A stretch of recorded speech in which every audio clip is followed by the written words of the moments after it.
Hello, beautiful, and welcome to another episode of Flourishing, where living well leads to loving better. Obviously, I have another friend here, and we are in person, so this is the very first episode having someone with me live and in person. So this is my wonderful friend and sister, Stefnie. And Stefnie is a mom of 5. Homeschooling mom of 5, we should add. Homeschooled most of the years that her children attended school, and graduated 2 of them into junior college. Stefnie herself is a math teacher. She's a part of the NOIS program, which she also graduated from when she went to CSUN. And now she is there being a mentor for other teachers coming in, teachers currently in, and also speaking on panels and everything about being an amazing teacher. She's much more than a teacher for her students, which I'm excited to get into, but she's just a blessing to everybody whose life she interacts with, touches, and so I'm really grateful to have you here. Thank you. Thank you for coming. Quite a setup there. Well, I mean, it's true, right? As long as we can speak truth here. That's right. That's what I did. Thank you for coming to be in person and being willing to share a little bit about your life with everything that you've done. It's a joy. Thank you for having me on. I'm glad you're here. I'm really glad you're here. So I'm just gonna start where I really wanted to start with how you were raised, because I know Stefnie as you're just very kind, compassionate, and very soft spoken. And I just wonder if you've always been that way. Did you grow up in a religious home, Christian home? How did you become this woman today? Has this always been you? Yeah, that's a great question. Soft spoken, I don't know if people would say that I'm soft spoken. But I would say yes. I mean, I grew up in a Christian family, and so sort of the joy of growing up in a Christian family and actually believing it yourself is that it became mine. Yeah. Right. And so all the things that my mom did her thing. My grandfather was a pastor in the South, which is where she grew up in Jackson, Mississippi. And so that was really my, kind of like my foundational upbringing. But I will say, I think moving away from home, getting to college is when I kind of found my own. Okay. And then, I think the soft-spokenness, soft-spoken, I don't know if I say that, but I think the manner that I have right now really has come from just my relationship with the Lord, to be honest. I grew up in inner city Oakland, so I grew up with a very, I had a mouth. Nobody was going to hurt me. Nobody was going to mess with me. Nobody was going to mess with my family. Okay. I had an older sister who would fight for me at the drop of a hat. And so that was kind of like the culture, right? Yeah. The culture we grew up in. So we were in inner city. Oh, yeah. I didn't know that. Yeah, inner city Oakland. And so kind of in this journey with the Lord, it was really like, am I representing what I say I believe as far as this faith is concerned? And so, part of my journey of faith was really, do I believe what I'm saying? Yeah. Right? If I'm saying I'm a person that's authentic, would Jesus say it that way? Would Jesus come at somebody in that kind of a way? Okay. And my commitment to God was really, if you help me pull this thing in, this mouth is going to be used to lift people up. Wow. I'm never going to use it to tear anybody down ever again. And I was early 20s. I started wrestling in my late teens when I was in college, but they're definitely early 20s. Okay. That it was like, okay, I know I can't do it, but I want to be able to be an encourager and not one who tears down with their mouth. So wow. That's my upbringing and my journey. That's how you got there. Okay. That's how I got here. Yes, ma'am. Okay, so then let's go to, and obviously share as much as you'd like, but I know some of the years of your life in raising children was as a single mother. Correct. how did you get there, and how did you work through that season of life? You can obviously do this in two parts, but Right. how did you? Let's just talk about first how you got there. How did that end up happening? Yeah, I mean, so I was married. I got married very young. Okay. I was 22 when I got married. I was actually still in college. And it was, it was a work in progress from the beginning. Like, you just know, but I definitely did all the things, right? We went to counseling, we did all the things to try to preserve. And at year 26, I want to say 26, at year 26 Of marriage? Of marriage. At year 26, I just needed a break, because I was tired of the arguing, I was tired of the fighting. I know it wasn't, protecting the children. Just the journey that we're on was so difficult, and not impossible, right. But it was definitely difficult. And so ultimately, which wasn't the hope was that God was going to do he was going to restore, and that was the hope. And I think you definitely, when you look back on something like that, you have regrets and wishing that I wish I had just had that one more month of patience, Right. But I had nothing. I had no more patience. I had no more. I just wanted to protect my girls who were at the bottom.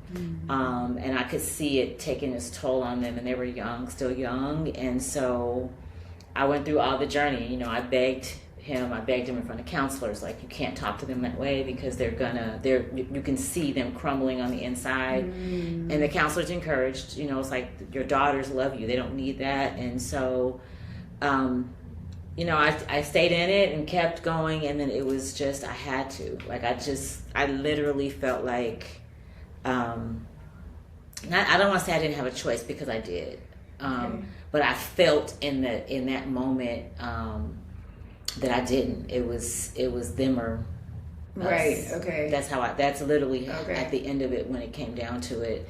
And if it was me, it was me, I had no kids, I would be writing right now, because I believe that marriage is something from God. And even when it's difficult, this life is, Right. like, if we're living for this life, no, you can just keep trading in husbands, right? If this is this life, but I believe that there's an eternity, right? And this life is a small piece of what eternity looks like. So that was the journey, and I think so for anybody who's experienced that or have felt that, it's horrible. Even if you are feeling like you're in a difficult marriage, it's still horrible. I mean, at the end of the day. And so there are some pieces of me, to be transparent, that even though when we were married, I felt like a single mom, because I had to, put out fires. That was kind of like my job, was the fire putter outer. And it took its toll. It just took its toll. So I have my oldest, who is not from birth, but from my soul. And then I had 4.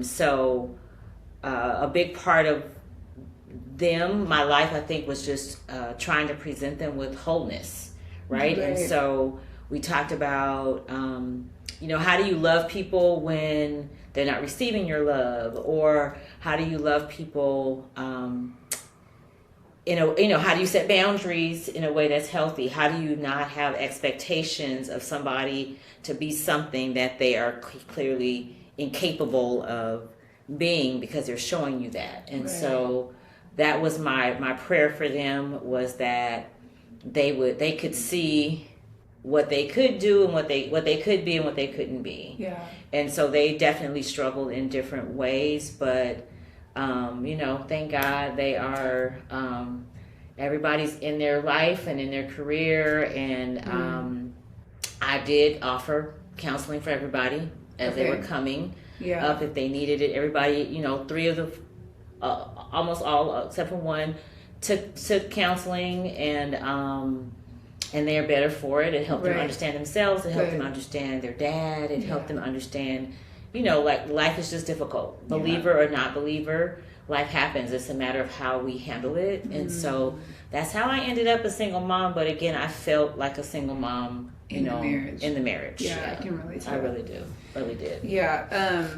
You talked about the oldest being your soul child and not necessarily your birth child, but what made you, how did you, and what made you retain that relationship? I mean, I met him when we met at Children's Church. This little 6-year-old, and he introduced me to his dad, which is how I met his father. And wow, that's cute. So yeah, I mean, everything about him is he's my son, and I think there's the beauty for the oldest is that, like he never had to choose, what I mean? His mom and I've known his mom since I was 19, and even though he was living with his dad, and then he went back to live with his mom, and then he still visited us, and he and I had we had a relationship outside of the fact that I was with his dad. It wasn't around that. So even as things were not right and not crumbling, it was never like he's not mine, you know? Wow. And then his mom and I were very, he belonged to both of us. So, he had a graduation later, in his 20s, and he was back in California. They lived in a different state, and so she came and we went up together to honor him. Yeah. So let's talk about that a little bit. How does one do that? Do you have to?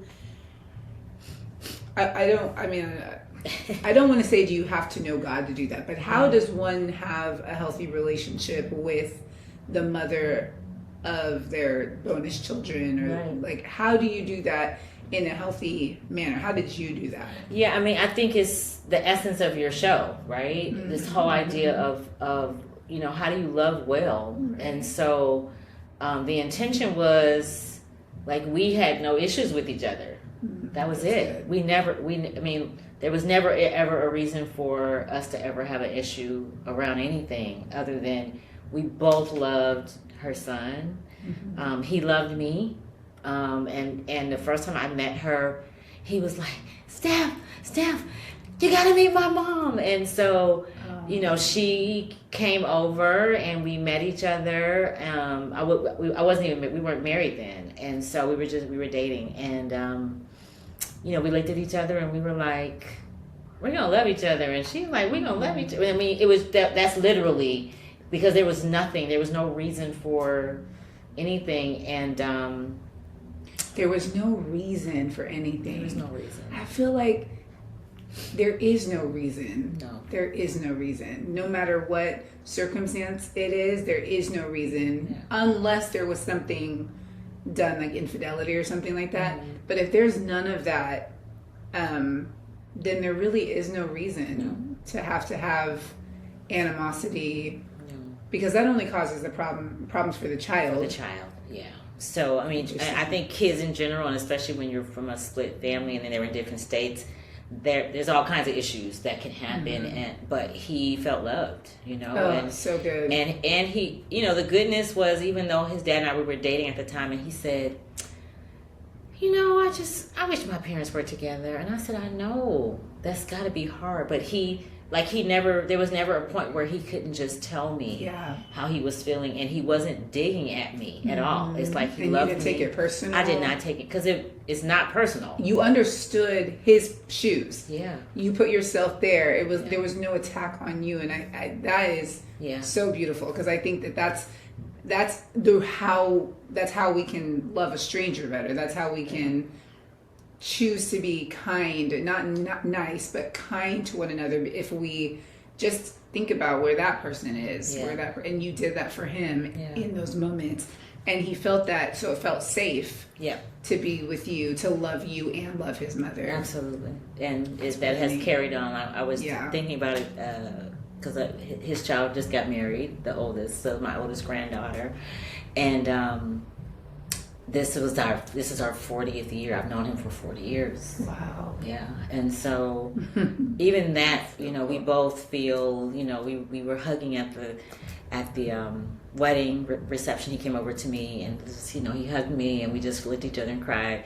And because that's, like that, a child from your soul is, like it's a different thing, right? Yeah. Because the ones that came out of you, those are the ones that God gave you, and this is like God gave you, had no stay over. This is one that you chose, and you chose, and they chose you. So and so yeah. I mean, we do know that there's a blessing in the fact that we never, like from day one, there was never any kind of feeling of anything. Like she sat and she told me her story, and I told her I was still in college, so I told her my story. She's older than I am, and so. It's been a blessing. So, but that I think the essence of your this whole gathering that we're having is, how do we love people well? And part of loving well is if I'm secure in me, I don't have to come at you for anything. I need you to say that again. If I'm secure in me, I don't have to come at you for anything. Like I can literally love you. So I can forgive. Yeah. I can, remember I have bad days. You had a bad day. Yeah. That is not personal to me. Right. That's your bad day. So and just like I want to be loved if I'm having a bad day, I'm going to love somebody who's having a bad day. That's it. So that's in my teaching. That's in my relationships. I'm going to love. I'm going to love. So even if it's to a fault. Right. Same. Because you can't go wrong, right? Yeah. Not that we don't have boundaries. Okay, people trying to take advantage of us. I'm not saying that, but my life for living philosophy is if I'm gonna use this mouth to encourage people, you can't encourage people that you don't come to get to know. That's it. You can't. It's impossible. Well, and that's why I think it's important for people to share their stories, and that's why there's this podcast is because I believe when we connect, in order to connect with others, we have to be able to share some part of ourselves. Absolutely. And so when we are in the store or wherever we are, when we come across people, if we are constantly disengaged in the world around us, then there is no opportunity to know how that person is doing or if they have anything in common with you that could have a new relationship that could benefit both of you, mutually beneficial. Right.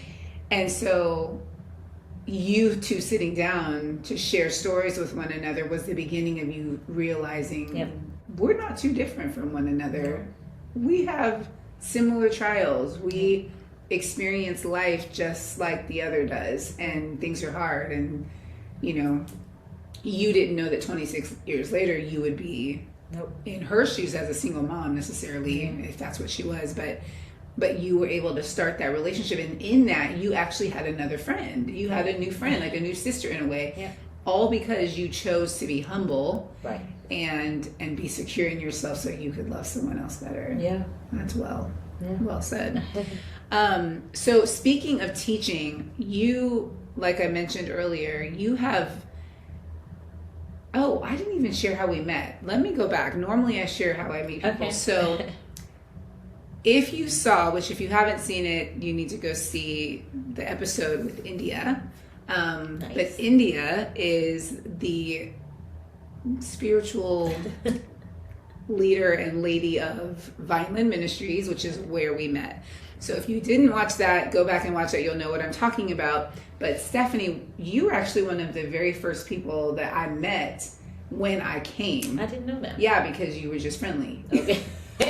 And you also felt safe then. Yeah. Just open, and I had been invited by Crystal, and that's how we met. But in all the times that we've had prayer requests given, a lot of your prayer requests have been for your students. Yes, ma'am. A lot of them have been for your students. Yeah.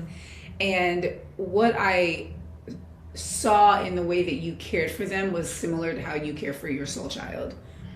It's like you have walked into this space as a teacher, a math teacher, by the way, and you take what is for math and you turn it into a place where they just want to be. Yeah. Like your students want to come to your class whether they're in your class or not, after they've experienced you.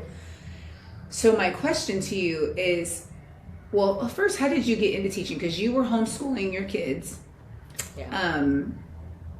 All of them.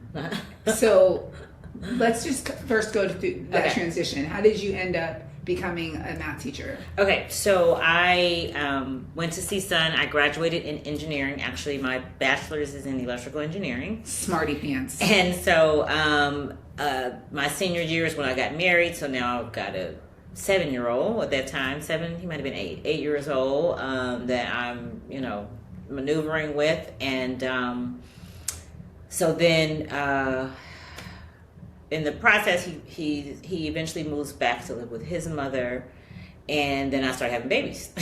So I started having my kids. I'm trying to stay in engineering, and it was just too hard. Like I dropped the baby off at daycare, and I'm bawling my eyes out. Yeah, and so not my favorite thing to do. It was horrible. Yeah. And so we, at the time, their dad was like, okay. He had listened to something, Focus on the Family. So I'm like, why don't you homeschool for just, to try to figure things out? And I said, oh wait, no, that was on baby 3. Let me go back. So I'm still, okay, so. That was on baby 3. That was baby 3. So I was home with the babies, and then that's how I got introduced to teaching. Okay. So I have a strong math foundation, right? And so the quickest thing, honestly, their dad was in aerospace. Aerospace had a turn in the early 90s. Okay. He wasn't working, so then he bought a business. So it's kind of like this transition. He's researching, he's going to buy a business, and I'm like, okay, while you do that, let me just go back to, let me find a job, because I was a stay-at-home mom. Let me just find a job, right? I have a bachelor's degree in engineering. I'm sure there's something I can do. Right. And so I found this private school that was looking for a math teacher. School year had already started. Okay. And so I just showed up. Wow. And said, hey, I saw it. This is back when they were newspapers. Right. I said, I'm that old. I said, hey, I just stopped in. And the principal literally hired me on the spot. Wow. And so that's how it was kind of like my introduction, honestly, into teaching. And so, so fast forward. I'm teaching, and then I get pregnant with child number 3. So now I have 3. So I'm like, how is this even possible? Their dad was in grad school also, getting his so he was getting his doctorate. I'm like teaching, but I got two that are in, it was a whole production. He said, why don't you homeschool? And I was like, homeschool, are you crazy? But it was the best thing that we did. Wow. So we homeschooled. We started homeschooling. I had just had my first daughter, and so I had a third, first, and a baby. Wow. And so we rolled with that for a minute. So I ended up, then I had another one 4 years later, not intentional, people. Take this thing off. Can you, somebody help me? Because I clearly can't do it by myself. Clearly cannot. So we just kept, so the kids, once the baby was up, I said, okay, do you want to go back to school? And they were like, no. Because, they did their homework. In school, you you're moving with the class. Mm-hmm. When you're home and homeschooling, when you're done, you're done. Yeah. Your day's over. You're done. So that freedom is really nice. I think that's why my kids always wanted to stay in homeschooling, was they had their own schedule. Yeah. So, in the transition, it's a long story, very short. I eventually needed to go back to work. So, saw in the look of is it engineering? Is it teaching? What is it? And went to CSUN's website, honestly, okay, God, what am I supposed to be doing? And I see this glowing, it was literally glowing, about the noise program. And so I called them. They said, it's about to close. Can you come in, tomorrow to... Wow. Yeah, that's literally... Can you give a little background on what the noise program is? So the noise program is, it's grant money. Robert Noyce, his family... has put some money into this account to help encourage the STEM teachers, the production of STEM teachers. And so kind of the bigger philosophy is people who actually understand, the science, the, technology, engineering, math, those people who are good at that, to get them into the classroom, right? Okay. So you can, yes, you're an engineer, but you actually understand math. Can you get in the classroom? So I had an electrical engineering degree. And so that was my transition. You're so smart. Well, thank you. Thank you for saying that. Yeah. It was the math is what really captured my heart, honestly. So you enjoy math? I do. It's so beautiful. Oh, what? Ew! I got a counselor to sign a document that said Angela does not have to take any more math because it destroyed my soul. But again, okay, here's my philosophy. So everybody hear my philosophy. It's that a child is supposed to go to school, and that the job of the teacher is to figure out for that child how they learn, how they think, and then you figure out for that kid. And so any older person that has some feeling, it's that first, second, third grade teacher just did not put that thing in you. I loved math until high school, and then I only had one good high school teacher, and that's what I love about you, is that you are in that world, and you bring kids that do not like math, do not understand math, and they love math when they're done with you. I hope my hope is, because I think there's so much beauty behind it. And I do there's a side story for me with math, but just what math did for me is it helped me kind of fight through. I grew up in inner city Oakland, right? So I didn't hear things that were happening because my brain was so like, I am going to solve this problem. And there was something internal to me that made me, like, I knew that was my thing. So the weekend it was like, can I have 5 more word problems? And the teacher would be like, okay, yes you can. Let me give you this little packet. Because it helped me shut out I could shut out the noise. World. Yeah. Interesting. We had helicopters flying over our house. That's like what people say about dance. Like, you get lost in and that was your art, basically. That was. And I think there's so much. The beauty of mathematics is it's like it's music. It's like music. It's like art in that sense, because you look at as a dancer, right? You're when you see a move or something and you're trying to figure it out, you don't just try to do the whole thing. You screen by screen, you just break it down. And so then when you put it together, it looks like this beautiful flow, but you've taken it piece. To me, that's math, right? Okay. And it math takes very complicated things and makes them simple. So when I think of it the opposite. I know, but that's not the truth. That's not the truth. So when I tell my students that, they're like, but when there's a problem that looks ginormous, and then we apply a few things to it, and it comes out to be 2. I'm like, don't tell me that's not beautiful. They're like, Miss, that was good. Yeah. What do they call you? They call me Miss Evans. Isn't that cute? They just call her Miss Evans. Like there's not another Miss in the world, but they want to call Stefnie Miss because she is the Miss. I feel like you're royalty. No, I'm not. I don't because she said don't. No, they're lazy, so they say Miss. They call everybody Miss. They say my Miss with a little sweetness, but they say other teachers with the sweetness. So I'm not gonna say I love them. They love me, and they know I do love them. They do. Yeah, they know. They know.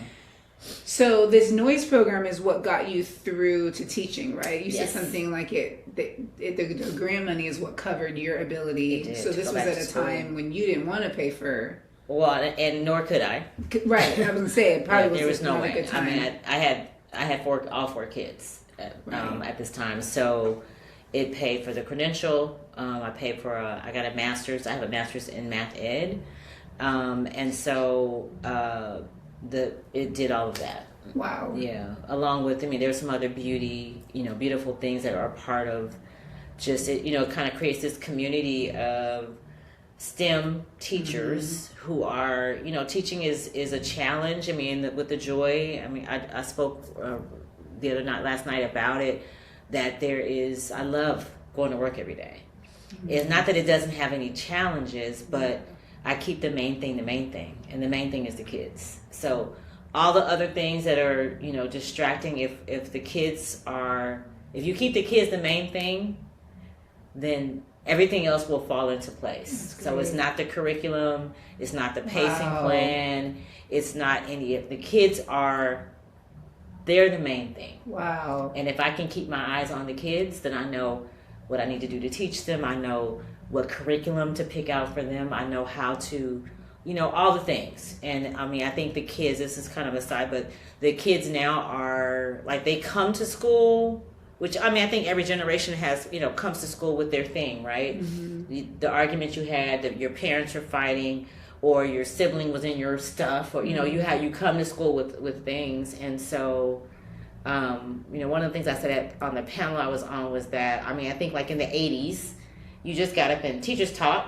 kids did the thing, and you just kept it pushing. And so in the 2000s, it's just not so. The kids I feel like they need to know that they're seen. And so that seeing part to me is such a big part of teaching. So one of the things this noise community does is we come together and we encourage each other, and we share tips on, I tried this in my class, I tried that. And so it's a beautiful community.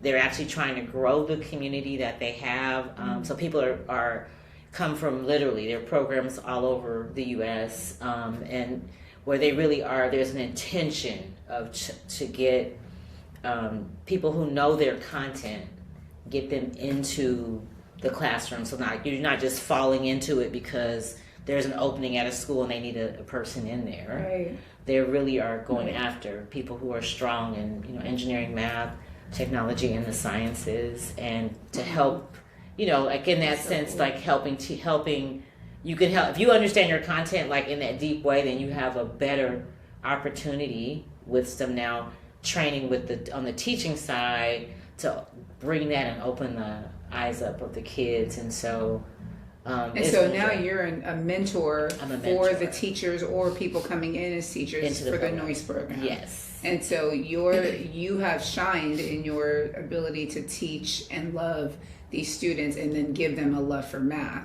So you're now helping other teachers do the same thing in math or in all? Okay. No, mine are in math. Okay. And so, it's a joy. Like that's kind of like the older I get, like that's my sweet spot. I adore teaching. I adore the kids, but that piece of just talking to teachers, like you can, even if when they talk about like issues with discipline in their classroom, let's say, so they send people to me so I can, if they explain to me what's happening, I pretty much already know like what is going on in their room and how to just, shut it down. But again, even that, to me, it's not super complicated. It's really, every teacher has a thing that says this matters to me. Yeah. And if you can focus in on what matters to you, you don't need 10,000 rules. Right. What matters to you?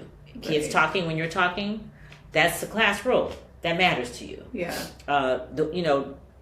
If a teacher can get down to like what are the things that actually matter to me, a distraction when I'm teaching, like you can get down to that, your classroom will be instrumental. So I actually completely understand what you're saying, because I do that when I teach dance classes, or when I was teaching anatomy or English or reading or any of those classes, I always started the first day with giving an introduction of my rules and why my rules were my rules, and every class was smooth. So it's the same children that would be in my class and behave would misbehave in other classes. Correct. And teachers would ask me, how do you get them to behave? And it was like, what do you mean? They're just a good kid. No, they're not. They're not a good kid in my class. Yeah. Well, then you haven't established what you expect from them at the beginning. And that's where I think things go wrong, because I like how you said what matters to you. Like for me, what matters to me is that everyone is learning, that everyone feels safe, and that while you're learning, you're having fun.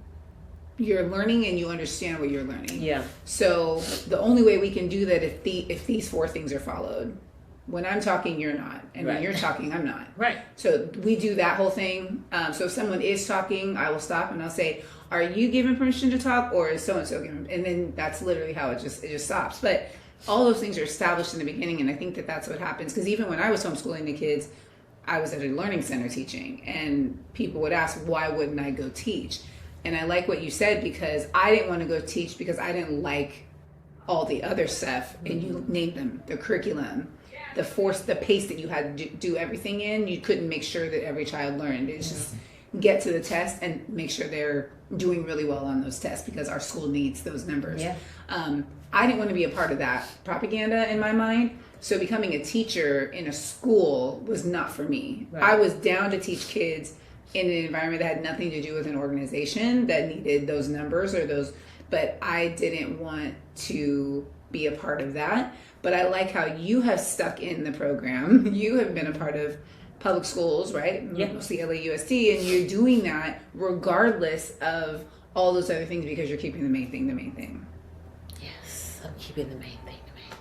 So you're more than a teacher, though. What is it that catalyzes? I don't know what the word is, but I don't think all teachers love kids the way that you love your students, and they are able to. I think that all teachers need to be a space for kids to be able to speak because there could be things going on that they can't talk to somebody about. Right. How have you made that a safe space in your room?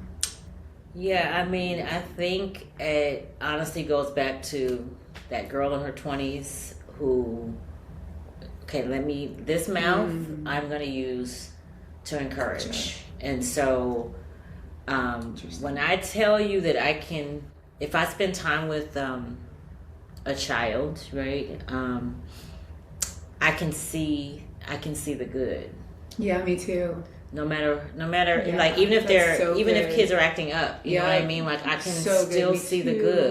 Me too. And so, to me, like that piece of seeing the good, and one of the things I said on the panel was that, that stuff multiplies, right? So when you're kind to one child, right, they're acting up, and that kids will look and see how you're going to respond to that, and I pull them out. And we talk, right? And so when they see you do that for one kid, it multiplies because Absolutely. Now they know that that's what you do. That's what you do. Yeah. That makes so much sense because when I assist teach at a couple classes during the week, and that is what has happened. Exactly what has happened when someone is acting up. I'm usually the one that doesn't get to help teach dance. Because I'm basically therapizing all the other kids, right? So if they see one that's like acting up, and again, it's just seeing the good. Yeah. And then you just get down on their level and you talk with them, because mine are little, yours are older, but you get down on their level and you talk to them, you start to realize that the only reason they're doing something is because something else happened earlier that made them whatever. Yeah. But once that happens, then you have other kids who just want to tell you something. Yep. So then they don't even want to dance. You're like, you're supposed to be dancing right now. So then the next thing they do is act up, so that you have to pull them aside to talk to them. And then they tell you the story. It's really funny that is kind of like a domino effect because every child does want to be seen. Every child does want to be heard. And it multiplies. I think in the high school, they know they don't have to act up. You know what I'm saying? Yeah. Because I think I'm trying to. I'm looking for the good. Right? Yeah. I'm looking for the good. I'm looking for a way for them to see themselves in a different light. Mm-hmm. So the kid who thinks that they're not good at math or they're not good at whatever, I'm looking for the good. I'm not lying. Good. I'm not going to lie about anything. Right. I'm going to really talk about it. Oh my gosh. Remember last week that you hated factoring, and now you're factoring every quadratic that you see. And so highlighting what they're good at is a multiplier, so a kid doesn't have to be bad to get that attention because I see everybody. Oh, that's my heart is to see every one of my students and to know them. So the goodness I think of a good school system, and I think I'm at a good school is I'm not the only one. So every kid doesn't have to say a Miss Evans, let me talk to Miss Evans. There are other teachers that they can talk to, but the community of us have, which I think that's important part to be a part of a community that we're trying to see them. You know what I mean? We're just trying to see them, and they're kids, and they don't know what they want to do. They don't know if they want to go to college. Honestly, right. I mean, even though every school makes you take the classes so that you're college ready, they don't know what they want to do. And some of the kids, even now in 2025. they don't have anybody in their family that's ever gone to college. Right. Right. One of the girls mentioned the other day, no one in her family has ever bought a house. Yeah. Never in that. And so just the idea to see somebody and say, like, I see this amazing thing in you. I see that you can do this. I see that you can do that. I've seen miracles happen in my classes. I mean, I've had with the kids and what they can do, the colleges that they've gotten into, the careers that they have pursued. I've seen, and I know I'm not the only one. There's lots of teachers where we've seen just miracles, honestly. Do you deal with a lot of identity issues with your students or anything like that you've had, that they've come to you about and you've had to help them work through those things or anything like that? Or when you say identity, what do you mean? Any identity issues, whether it's gender phobia or whatever that's called, because I try not to get into that too much, but just any of those things where they're struggling with, like if they are dealing with, I don't know, homosexuality, or they think they're a boy or they think they're a girl and they're not, or they're the opposite. Well, like, do they come to you and talk to you about that? And if so, how do you handle that? Or how can you handle that in the school system? I would say for me, gender issues in that kind of way, I've only had a few come and say anything to me. And it wasn't even like, this is what it is. It's like, this is what I'm thinking. And it's like, okay. I mean, so, it's like, are you just telling me? You want me to say something? Right. So to me, that's a big part of, especially in public schools, like, if the kid is just telling you something, they don't need your advice. They don't need your advice. If they just want to say it out loud to somebody, and you're a safe person that they can say it out loud to, let them be that person. I would say the things that when I think about, like, I know that's kind of like the big identity thing right now, but to me there's so much. The idea behind identity is huge, right? And so, math people, we talk about a math identity, and so, can a child see themselves as somebody who's literate, who can speak well? Can they see themselves as somebody who can do math in a way that they understand it, but they can also explain it to somebody else, right? Yeah. So I think they're developing their sense of identity. And so, math is one of those topics that you really only need one teacher to make a comment to you, to say, why haven't you learned your multiplication tables? You only need one teacher. That will follow you your entire life. And so, you can't, although nobody needs to balance their checkbooks, but in my generation, they were balancing their checkbooks, but I had adults who, like, they just couldn't. And that's just, you're just adding and subtracting. But, if once we have a conversation, the third grade, the fourth grade, just one teacher made that comment, like, why are you behind the rest of the class? Like, when in actuality, learning is not that way. Like, we heard them all together by age because now you're all in the fourth grade, but learning doesn't happen like that. Right. It just doesn't. Like, it doesn't. So has it worked for, our generations? I mean, it sort of, what I mean? Like, kids finally catch up, right? So they're struggling at the beginning of fourth grade, but by fifth, sixth grade, that thing that was a struggle in fourth is not so much a struggle when they're in the sixth grade. Their brains have developed, like their emotions have developed. So for me, I would say that's more of one of my boys the other day, he's like, Miss, I just can't write. And I said, did you try? And he's like, okay, I'm going to go back. So I'm not his English teacher, but his English, I know the kid and I'm close to the kid, and the English teacher mentioned it. And so I talked to him about it. Like, do you think that was your best? And he was like, no, I'm going to go back and I'm going to fix it. And so developing, like, your identity of, one of the things we try to say is, like, when you show up anywhere, show up as your best self. Yeah. That's developing your identity, right? And so I don't have to try to be who they think I am or they think I am. This is who I am. So it's not so much even a state test. If my habit is, whenever I show up, I'm showing up as my best self. I'm showing up an interview. It doesn't matter. Every time I show up, I'm showing up as my best self. And so to me, that's really identity. Yeah. That's where they're finding their identity, because that's who they're going to become, who they're going to grow into.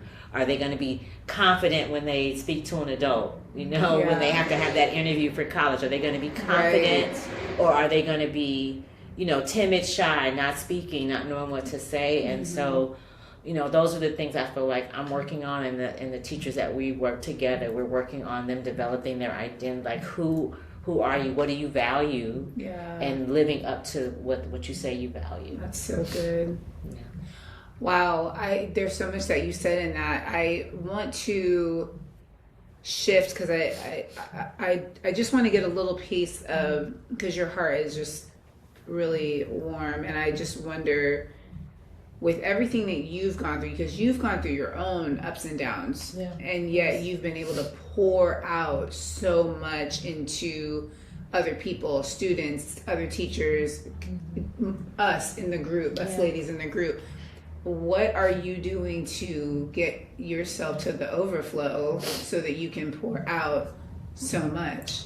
That's a full question. You're welcome. I think for me, my relationship with God that's my space. Music, singing, praise and worship, like that's my thing. You know what I mean? And there's something.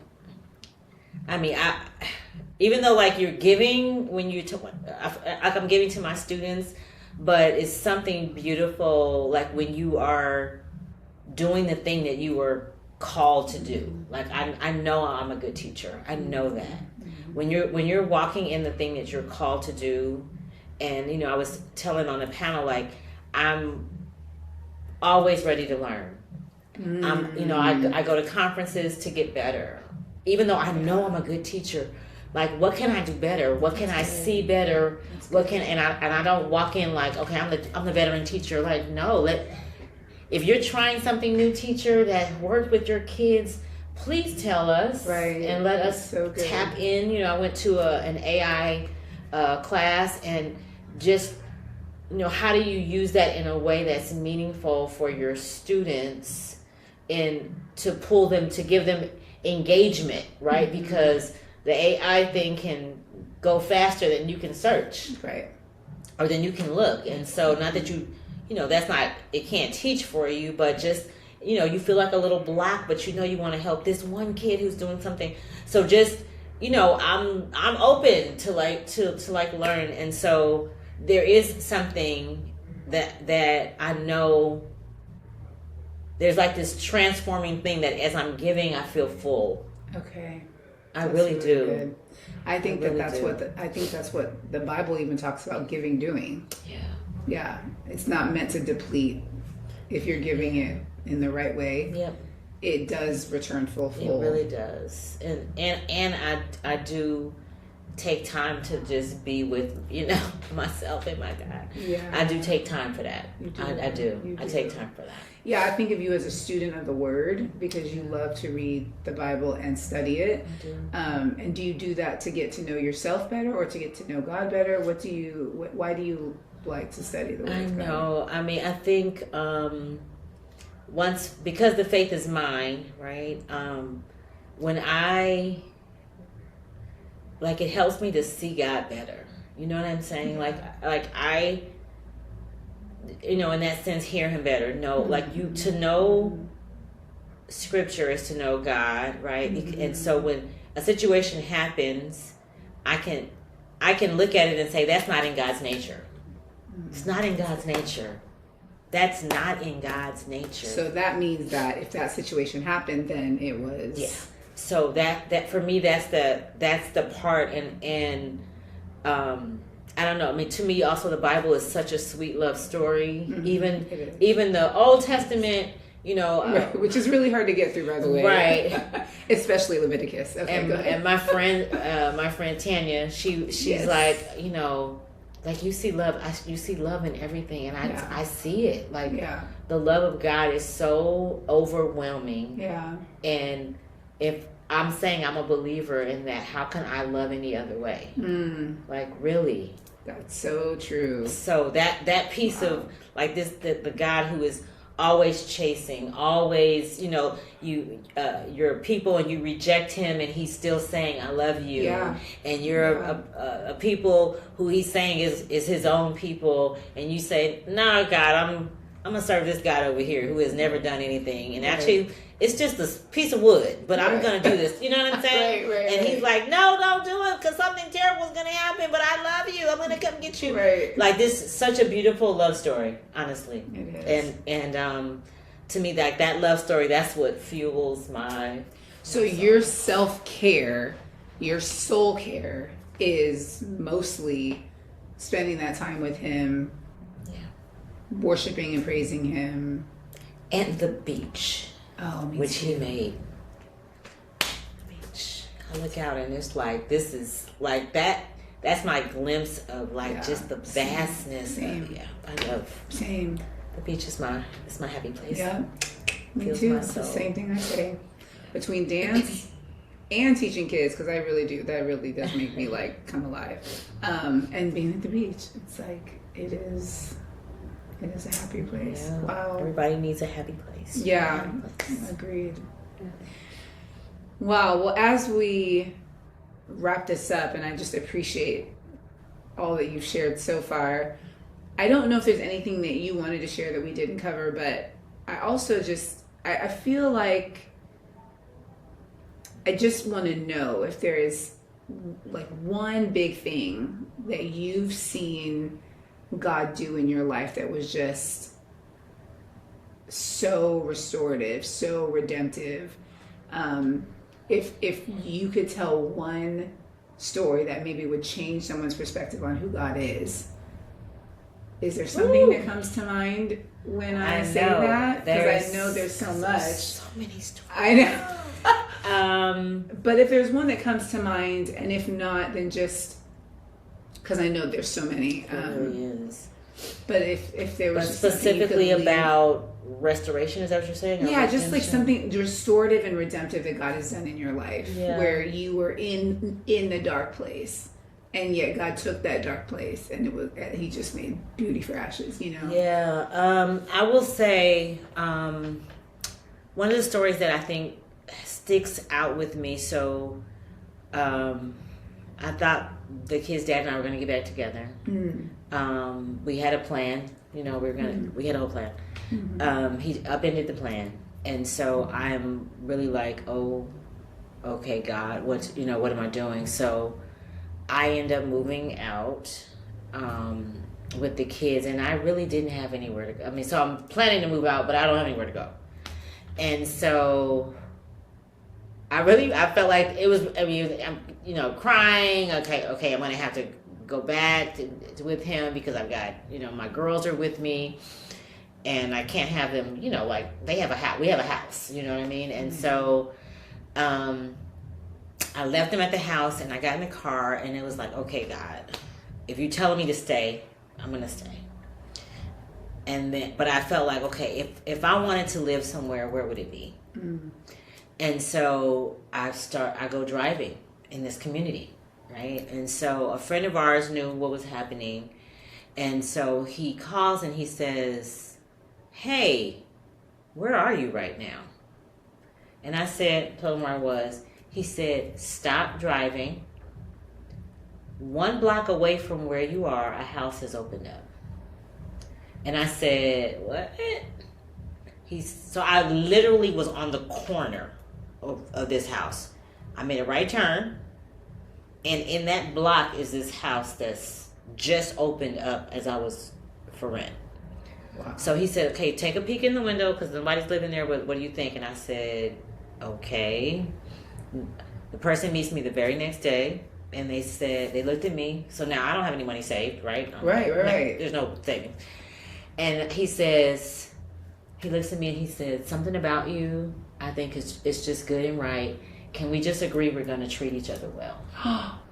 I said, yes, of course. And I don't have a deposit. He said, don't worry about that. What? He said, don't worry about it. How soon do you need to move in? And I said, today. He said, you can move in, start moving your stuff in. So I'm in shock. Of course. Right? I'm crying, this whole thing. And so, you know, my boys come to help us move in because at this point I've got everything I own is in my van. Wow. And so we're putting stuff in. Now it's at nighttime, right? Because by the time he says yes, we signed some things. Yeah. Which I just want to get into the house. Yeah. My son reaches to the back just on reflex to turn the lights on, but I haven't put the lights on yet in my name. He hits the light switch. The electricity is on. What? The gas is on. The cable is on. What? And so, such a, you know, it's like, it's such a horrible divorce separation. Right. It's so horrible. Right. It's so, and it's so difficult. And even if it's a hard situation, it's still difficult. Right. For me, that was like a sweet kiss from God. Yes. And not even saying you're right in doing it, but it's like, I love you. I love you and I will still take care of you. I love you and I'm going to take care of you. Wow. And that started a journey of, and then he took care of this. Yep. And then he took care of this. Right. And I called the guy next day. I said, the power's on. And he said, oh yeah, you know, we left it on, blah, blah, blah. You know, in the next 2 weeks, just go on and get it changed. Oh my gosh, an angel. I mean, an angel. When I tell you that thing, like, it was like that little thing you need. Like, you've been crying and it's hard, and now it's this transition, and then you got your kids and you're trying to keep them safe and let them know, you know, everybody still love, you know, all this stuff is happening. And the Lord just, yeah, so that's my case. Even when it was something that maybe he would not have wanted you to do, but he knew you were doing the best you could with the information you had. Yeah. He provided. And he did that very similar thing for me when I had to leave my marriage. And the apartment, it was like, I just went looking for an apartment. The first one I walked in, they were just like, sure, like, just no deposit needed. You can get it to us when you can. If you like this, we'll give you, and it was like the perfect little place for me and the kids. And it was just like, are you sure? They're like, yeah. You seem trustworthy. It was just like, I mean, okay, like, you know, and I'm like, right. I didn't even have a job. I had Social Security and dialysis appointments. Like, and they still let me come get in. It was obviously God. Yeah. And that provision is just, it's so obvious when it's Him, you know? Yes. So in wrapping up, what would you say to someone who's listened to what you've said and is on the brink when it comes to believing that God is a good God, or wanting to believe that God even exists, and they don't really want to give it a chance because maybe they're afraid of the rules that they think come with it, or any of that negative stuff that comes with Christianity in the world, as seen in the world? What would you say to them? I would say that in your gut, like, you know. You know, like, God puts this knowing inside of us, and that even when things are difficult, I mean, that, you know, and the principle, right?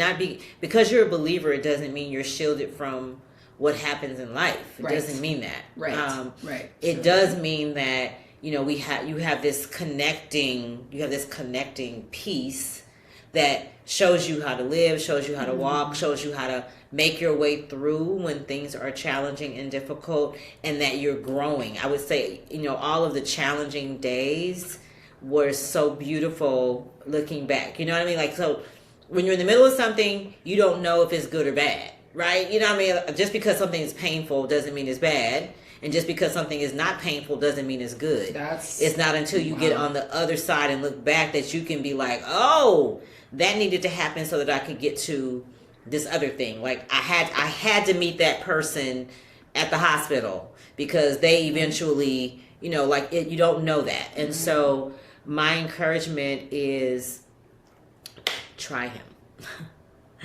You know, try Him. One of the Bible verses says that, like, try Him and see if He's not good. Try Him and see. And I would also encourage, like, looking back over your life story, like where has those like sweet moments been that you know that it wasn't because you were good, it wasn't because your family was good, like it was literally someone was watching out for you and you got saved, like your life was saved, your life was spared. And it doesn't even have to be something traumatic, something that you know in yourself. Like it doesn't have to be like you almost died. It doesn't have to be that, but you might have that. I know I have one of those I could have died stories.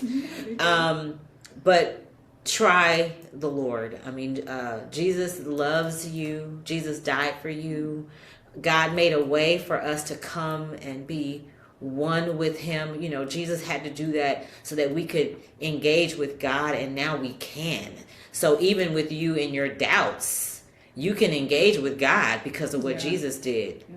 That's the only reason why God hears you, because of what Jesus did willingly. And so obviously this is not Bible study, but everything I do believe is spiritual in nature. And so my prayer for anybody watching this is that if you have been thinking, you know, if you've been pondering, get with somebody who you know is connected and let them walk with you and be connected, get you connected with, you know, a Bible, a verse, somebody that will walk with you through a lesson, a devotional to help you, you know, your eyes get clearer. And the intention of God is for that we would all be saved, you know, that none would be lost. And so even in struggles, he's after us and trying to give you that little sweet kiss to know that he sees you and he's after you. That's what I would say. So good. Amen. Thank you for that. Thank you for having me. I'm so glad that that God said to ask you. He's just so good. He literally put the faces in my head, and I was like, okay. Please say okay. Right. Please say okay. Yes. Please say okay. Please say yes, Yeah. if this is what God wants you to do. But I'm so glad you said yes, because I knew God would use it, and it blessed me so much, just even confirming the things I've thought about my own life. And I know that anyone who's been listening and watching has totally seen a different side of God if they had any other thoughts that were the opposite. And also the way that you love people, and the way that you love students, and the way that you think about the world and the other person. I think that's going to make a huge impact on the people that listen. So thank you so much. You're welcome. And thank you, ladies, if there are men here, you know, thank you too. But thank you for listening in on our conversation. I also just hope and pray that as you listen to this, you heard that God is after you. That's right. And it's not just for you that he's after you. He's after you because of all the things that you are capable of doing and able to do to touch another's life. And that's what I think we're all here for. Yeah. We are not just here for ourselves. We are here for others. And so that is why it's so important to me that we talk about loving one another better. But we can't do that if we don't know true love. And true love starts with the love of the Father, I believe. So I hope this blessed you. And if I'm the person that you would like to reach out to, you know, you can find me on social media at the Flourishing Soul Collective on Instagram. You can always just reach out and ask a question. You can DM there. But yeah, comment below. I mean, you can comment on Spotify or YouTube. If there's a question, I will always send it to Stefnie so she can respond to you. But thank you for listening. Thank you for being here. And until next time, keep flourishing. Keep flourishing. I love that. Keep flourishing. I love that. Bye-bye.